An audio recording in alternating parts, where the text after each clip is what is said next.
Episode number 13 వీడిన బంధం. సాగర్ వంట చేయలేదని శైలజ కోప్పడుతూ ఉండడంతో ఆన్లైన్లో ఫుడ్ ఆర్డర్ పెట్టి అతన్ని సేవ్ చేసింది అఖిల. ఆ తర్వాత అతన్ని తనతో పాటు రమ్మని కళ్ళతో సైగ చేయడంతో సాగర్ షాపింగ్ బ్యాగ్స్ తీసుకుని ఆమె వెనకాలే వెళ్లాడు. నువ్వు ఈ మధ్య ఇంటి విషయాల్లో కేర్లెస్ గా ఉంటున్నావు. ప్రతిసారి నేనిలా హెల్ప్ చేయను. ఇక నుండి నువ్వు కొంచెం జాగ్రత్తగా ఉంటే మంచిది. గదిలోకి వచ్చిన సాగర్ ను వార్న్ చేసింది అఖిల. తన చేతిలోని బ్యాగ్స్ ని సోఫాలో పెట్టి సరే అని బుద్ధిగా తల ఊపాడు సాగర్. దాంతో అఖిల ఇక ఆ విషయం గురించి రెట్టించకుండా ఇంకో ఇంపార్టెంట్ విషయం, ఎల్లుండి గ్రానీ బర్త్డే. ఆమె రేంజ్ కు తగినట్లు గిఫ్ట్ తీసుకోవాలని గుర్తు పెట్టుకో. రోడ్ పక్కన దొరికే సెకండ్ హ్యాండ్ ఐటమ్స్ కొని డబ్బు సేవ్ చేయాలని చూడొద్దు. అందరిలో పరువు పోతుంది అని హెచ్చరించింది.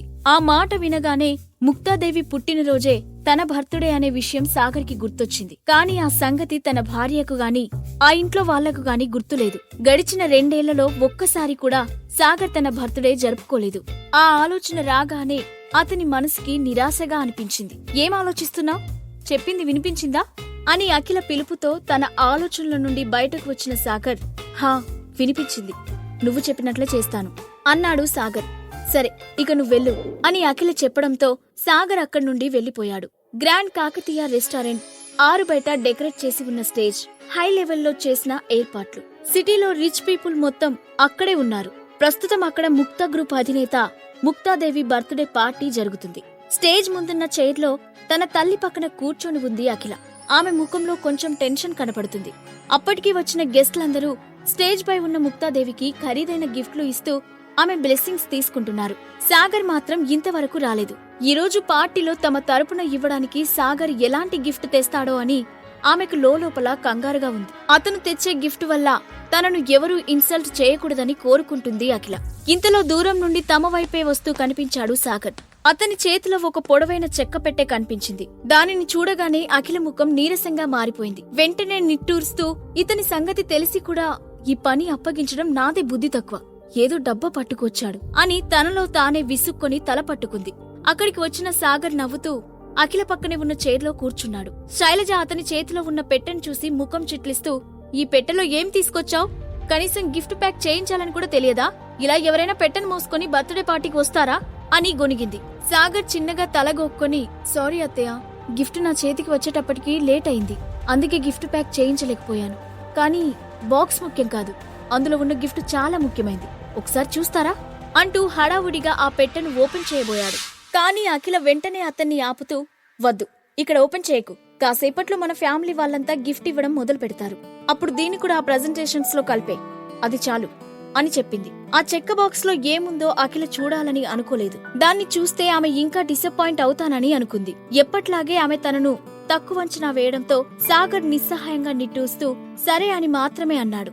ఆ పార్టీలో ప్రస్తుతం అందరూ ముక్తాదేవికి ఏ ఫ్యామిలీ నుండి కాస్ట్లీ గిఫ్ట్ వస్తుందో చూడాలని అనుకుంటున్నారు.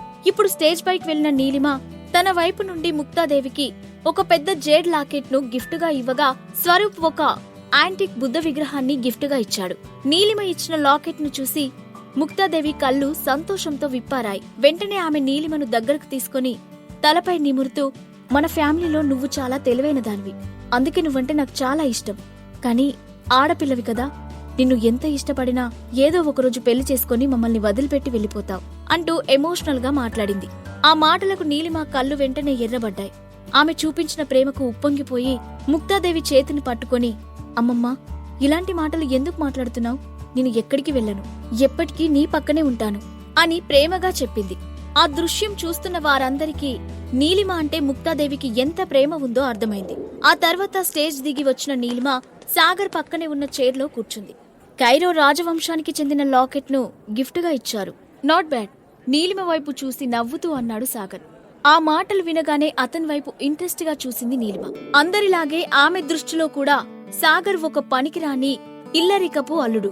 అందుకే అతని గురించి ఆమె ఎప్పుడూ పట్టించుకోలేదు. కానీ ఈసారి సాగర్ మాటలు ఆమెకు ఇంట్రెస్టింగ్ గా అనిపించడంతో అతని వైపు ఎగ్జైటెడ్ గా చూసి, అది కైరో రాజవంశపు లాకెట్ అని మీకెలా తెలుసు అని అడిగింది. సాగర్ చిన్నగా నవ్వి, ఏదో కొంచెం తెలుసు. అది సరే, ఆ లాకెట్ కోసం ఎంత ఖర్చు చేశారు అని అడిగాడు. 1,30,00,000. వెంటనే సమాధానం చెప్పింది నీలిమ. చాలా ఎక్కువ ఖర్చు చేశావు. ఆ గ్రీన్ స్టోన్ వాల్యూ కేవలం 50 లక్షలు మాత్రమే అని చెప్పాడు సాగర్. ఆ మాట విని నీలిమ షాక్ అవుతూ, 50 లక్షలా? నో వే, దాన్ని నా ఫ్రెండ్ నాకు అమ్మాడు అని చెప్పింది. అప్పుడే సాగర్ తన గొంతును తగ్గించి, జైడ్ పెండెంట్ క్వాలిటీని మనం 3 రకాలుగా తెలుసుకోవచ్చు. చూడటం ద్వారా, వినడం ద్వారా, దాన్ని టెస్ట్ చేయడం ద్వారా. ఏ పెండెంట్ అయితే ట్రాన్స్పరెంట్ గా గ్లాసీ లుక్ తో ఉంటుందో అదే బెస్ట్ జైడ్. కానీ మీరు తెచ్చిన లాకెట్ లో జైడ్ ట్రాన్స్పరెంట్ గా లేదు, కలర్ కూడా క్లియర్ గా లేదు. నాకున్న నాలెడ్జ్ ప్రకారం దాని వాల్యూ 50 లక్షలకు మించి ఉండదు. దాన్ని మీకు అమ్మింది మీ ఫ్రెండ్ అని చెప్తున్నారు కాబట్టి ఇక మీ ఫ్రెండ్షిప్ గురించి నేను మాట్లాడు అని తల తిప్పి స్టేజ్ వైపు చూశాడు. అతని మాటలకు నీలిమ ఏం సమాధానం చెప్పలేక పెదవి కొరుకుతూ ఆలోచనలో పడిపోయింది. ఇంతలో గ్రాని రానా మల్హోత్రా వస్తున్నారంటూ ఎవరో ఒక కుర్రాడు ముక్తాదేవితో చెప్పడంతో ఆమె హడావుడిగా లేచి అతనికి ఎదురెళ్లి ఇన్వైట్ చేసింది. నేవీ బ్లూ కలర్ సూట్ లో, డ్రెస్ కి తగిన హెయిర్ స్టైల్ తో, చేతిలో అందమైన గిఫ్ట్ బాక్స్ తో నవ్వుతూ ముక్తాదేవి దగ్గరకు వెళ్లాడు రానా. ఆ రోజు ఆ పార్టీకి రావడానికి, రిచ్ లుక్ మెయింటైన్ చేయడానికి తన దగ్గరున్న చివరి బ్యాలెన్స్ డబ్బు మొత్తాన్ని ఉపయోగించాడు. దానికి కారణం అతని మనసులో ఒక ప్లాన్ రూపుదిద్దుకోవడమే. హ్యాపీ బర్త్డే బామ్మగారు, మీరు 100 ఏళ్లు ఇలాగే హ్యాపీగా నవ్వుతూ ఉండాలి అని చెప్పి ఆమె బ్లెస్సింగ్స్ తీసుకున్నాడు రానా మల్హోత్రా. అతనికి అఖిలపై ఇంట్రెస్ట్ ఉందని అప్పటికే తన ఇన్ఫార్మర్స్ ద్వారా తెలుసుకుంది ముక్తాదేవి. పైగా అతని స్టేటస్ గురించి ఆమెకు బాగా తెలుసు. అందుకే ఆమె కూడా నవ్వుతూ, మీరు రావడం చాలా సంతోషంగా ఉంది, ఈ బిజీ షెడ్యూల్లో కూడా మా కోసం వచ్చారు, థ్యాంక్ యూ అని చెప్పింది. రానా చిన్నగా నవ్వి, బామ్మగారు, నిజం చెప్పాలంటే నేను కేవలం ఈ పార్టీ కోసం మాత్రమే రాలేదు, మీతో ఒక ముఖ్యమైన విషయం మాట్లాడడానికి వచ్చాను అని అన్నాడు. అతను అఖిల గురించే మాట్లాడతాడని ఆమె ఊహిస్తూనే, చెప్పండి రానా గారు, ఏంటి అంత ముఖ్యమైన విషయం అని అడిగింది. అప్పుడు రానా కొంచెం సిగ్గుపడుతూ ముక్తాదేవి వైపు చూసి, బామ్మగారు, నేను డైరెక్ట్ గా పాయింట్కి వస్తాను, నేను అఖిలను పెళ్లి చేసుకోవాలని అనుకుంటున్నాను అని అడిగాడు. ఆ మాట వినగానే ముక్తాదేవి నుదురు ముడుచుకుంటూ ఆమె రానా కళ్ళలోకి తీవ్రంగా చూస్తూ, రానా గారు, అఖిలకు ఇంతకు ముందే పెళ్లైంది, ఆ విషయం మీకు తెలుసనే అనుకుంటున్నాను అని అంది. తెలుసు బామ్మగారు, ఆమెకు పెళ్లయిందని తెలుసు, ఆమె భర్త దేనికి పనికిరాని వాడని, మీ ఫ్యామిలీ స్టేటస్ కి ఏమాత్రం సరిపోని వాడని కూడా తెలుసు. ఆ విషయం గురించి నేను పట్టించుకోను. నేను అఖిలని మనస్ఫూర్తిగా ప్రేమిస్తున్నాను, ఆమెను నాదానిగా చేసుకుంటాను, మిమ్మల్ని నా స్వంత బామ్మగారిగా భావించి ఇంత ధైర్యంగా అడుగుతున్నాను, నన్ను అర్థం చేసుకుంటారని ఎక్స్పెక్ట్ చేస్తున్నాను అని అతి వినయంగా అన్నాడు. అతని మాటలకు ముక్తాదేవి ఏదో చెప్పబోయింది. కానీ ఇంతలోనే, మీ మెంటల్ స్టేటస్ సరిగ్గానే ఉందా అని నాకు అనుమానంగానే ఉంది మిస్టర్ రానా, బహుశా మీరు ఎర్రగడ్డకు వెళ్లాల్సిన టైం వచ్చినట్లుంది అని సాగర్ మాటలు వినిపించాయి. దాంతో ముక్తాదేవితో పాటు రానాకు కూడా మాటలు వినిపించిన వైపు తిరిగారు. అక్కడ శైలజ, అఖిలతో పాటు నుంచొని ఉన్నాడు సాగర్. అప్పుడే ముక్తాదేవిని విష్ చేయడానికి స్టేజ్ పైకి వచ్చిన ఆ ముగ్గురు రానా మాటల్ని విన్నారు. అయినా రానా ఏమాత్రం భయపడకుండా సాగర్ వైపు నిర్లక్ష్యంగా చూసి, వాట్ యు మీన్ అని అన్నాడు. I mean just what you say mister రానా, మీకు పిచ్చి పట్టింది కాబట్టే నా కళ్ళ ముందే నా భార్యను పెళ్లి చేసుకుంటానని అడుగుతున్నారు. వస్తున్న కోపాన్ని కంట్రోల్ చేసుకుంటూ అన్నాడు సాగర్. హే సాగర్, నువ్వు ఎవరితో మాట్లాడుతున్నావో తెలుసా? గ్రానీ ముందు ఆమె గెస్ట్ తో ఇలా మాట్లాడటానికి ఎంత ధైర్యం? నోరు మూసుకుని మర్యాదగా కిందకి దిగు, యూజ్లెస్ ఫెలో అని కోపంగా అరుస్తూ చెప్పాడు అక్కడే ఉన్న స్వరూప్.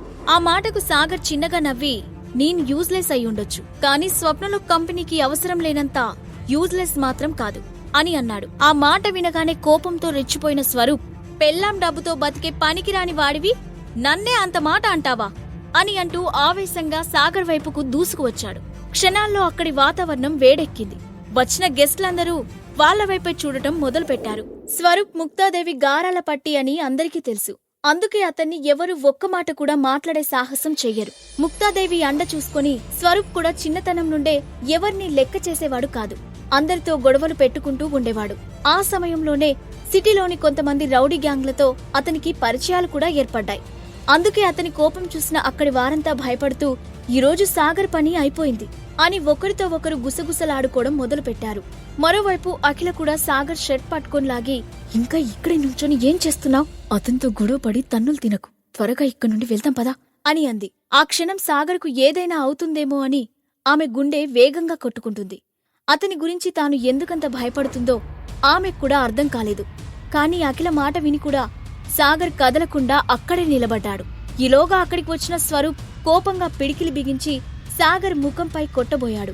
అది చూసి అఖిల భయంతో గట్టిగా కళ్ళు మూసుకుంది. సరిగ్గా స్వరూప్ పిడికిలి సాగర్ ముఖానికి తాకబోతున్న సమయంలో సాగర్ అతని మణికట్టును గట్టిగా పట్టుకొని ఆపి మరోసారి నాపై చెయ్యెత్తే ధైర్యం చేయకు అని సీరియస్ గా చెప్తూనే అతని చేతిని కొద్దిగా మెలితిప్పాడు. వెంటనే స్వరూప్ చేతిలోని ఎముకలు విరిగిపోతున్నట్లుగా అనిపించడంతో అతను ఆ నొప్పికి తట్టుకోలేక పెద్దగా అరుస్తూనే రేయ్, ముందు నా చేయి వదులు, లేదంటే చంపేస్తా అని అన్నాడు. ఏంట్రా నువ్వు చంపేది? మరోసారి ఇలా పిచ్చి పిచ్చిగా మాట్లాడితే నేనే నిన్ను చంపేస్తా, పిచ్చి వెదవ అని అంటూనే అతన్ని గట్టిగా వెనక్కి నెట్టి వదిలేశాడు సాగర్. దాంతో బ్యాలెన్స్ కోల్పోయిన స్వరూప్ 4 అడుగులు వెనక్కి వేసి నేలపై పడిపోయాడు. అక్కడున్న వాళ్ళంతా ఆ దృశ్యాన్ని నమ్మలేనట్లుగా చూశారు. ఎప్పుడూ కుక్కిన పెండ్లా పడి ఉండే సాగర్ ఈరోజు ముక్తాదేవి కళ్ల ముందే స్వరూప్ పై చేయి చేసుకోవడం చూసి అక్కడున్న వాళ్ళందరికీ షాకింగ్ గా అనిపించింది. శైలజ, అఖిల కూడా తాము చూస్తున్నది నమ్మలేనట్లుగా అలాగే నిలబడిపోయారు. కాని ముందుగా తేరుకున్న శైలజ ఒక్కసారిగా సాగర్ అని పెద్దగా అరిచింది. ఊహించని ఆ అరుపుకి సాగర్తో పాటు అందరూ శైలజ వైపు చూశారు. అప్పుడు శైలజ కోపంతో ఊగిపోతూ సాగర్ ముందుకు వచ్చి ఎర్రబడిన కళ్ళతో అతని చూస్తూ, నా ఫ్యామిలీ వాళ్ళతో ఇలా ప్రవర్తించడానికి నీకెంత ధైర్యం? ఇన్ని రోజులు నా ఇంటికి కాపలా కుక్కలా పడి ఉన్న నువ్వు ఈ రోజే నా వాళ్ళ మీదే చెయ్యెత్తుతున్నావా? అసలు నీ లైఫ్ లో ఏ రోజైనా ఇలాంటి రెస్టారెంట్ లో అడుగు పెట్టావా? కనీసం ఇక్కడ నిలబడే అర్హత నీకుందా? నీ స్థాయేంటో మర్చిపోయావా అని అంది. తన తల్లి కోపాన్ని చూసిన అఖిల వెంటనే ఆమెను అడ్డుకోవడానికి ప్రయత్నిస్తూ మమ్మీ ప్లీజ్ స్టాప్ ఇట్ అని అంది. నో బేబీ, ఈ రోజు నువ్వు నన్ను ఆపాలని ట్రై చేయకు. ఇప్పటికే తను చాలా ఎక్కువ చేశాడు. ఇన్ని రోజులు ఇతని చేతకాని తనం వల్ల మనం ఎన్ని అవమానాలు పడ్డామో నీకు కూడా తెలుసు కదా. అయినా మనం అన్నింటినీ భరించాం. కానీ ఈ రోజు గ్రాని బర్త్డే పార్టీ మొత్తం ఇతని వల్లే స్పాయిల్ అయిపోయింది. ముందు ఇతన్ని ఇక్కడ నుండి వెళ్లిపోమని చెప్పు అని అరిచింది శైలజ. లేదు, వీడంత తేలిగ్గా ఇక్కడ నుండి వెళ్లడానికి వీల్లేదు.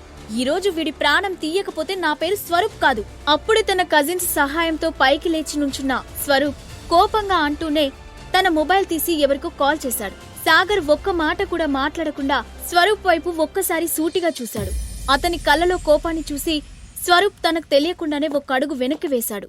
అప్పుడు సాగర్ తన ఎదురుగా ఉన్న శైలజాతో, అత్తయ్య, నిజమే, నా చేతకాని తనం వల్లే మీరు అవమానాలు పడ్డారు. ఇక నుండి మీకు ఆ ప్రాబ్లం ఉండదు. మీరు చెప్పినట్లు నేనిక్క నుండి వెళ్ళిపోతాను. కానీ ఇక నుండి ఈ ముక్తా ఫ్యామిలీకి నాకు ఎలాంటి సంబంధం లేదు అని సీరియస్ గా చెప్పి పక్కనే ఉన్న అఖిల కళ్ళలోకి ఒకసారి లోతుగా చూసి అక్కడి నుండి వెళ్లిపోవడానికి వెనక్కి తిరిగాడు. జరిగిన సంఘటనలతో ఏమాత్రం సంబంధం లేని అఖిల కన్నార్పకుండా సాగర్ వైపే చూస్తూ నుంచుంది. ఈరోజు సాగర్ ఆమెకు పూర్తిగా కొత్తగా కనిపించాడు. అతడి నోటి నుండి అలాంటి మాటలు వస్తాయని ఆమె కూడా ఊహించకపోవడంతో ఏం చేయాలో తెలియని స్థితిలో వెళ్లిపోతున్న సాగర్ను చూస్తూ బొమ్మలా నిలబడిపోయింది. సాగర్ అఖిల మధ్య పెళ్లి బంధం ఇంతటితో ముగిసినట్లేనా? సాగర్ పై ద్వేషంతో రగిలిపోతున్న స్వరూప్ ఏం చేయబోతున్నాడు? ఈ ప్రశ్నలకు సమాధానాలు తెలుసుకోవాలంటే నెక్స్ట్ ఎపిసోడ్ వినాల్సిందే.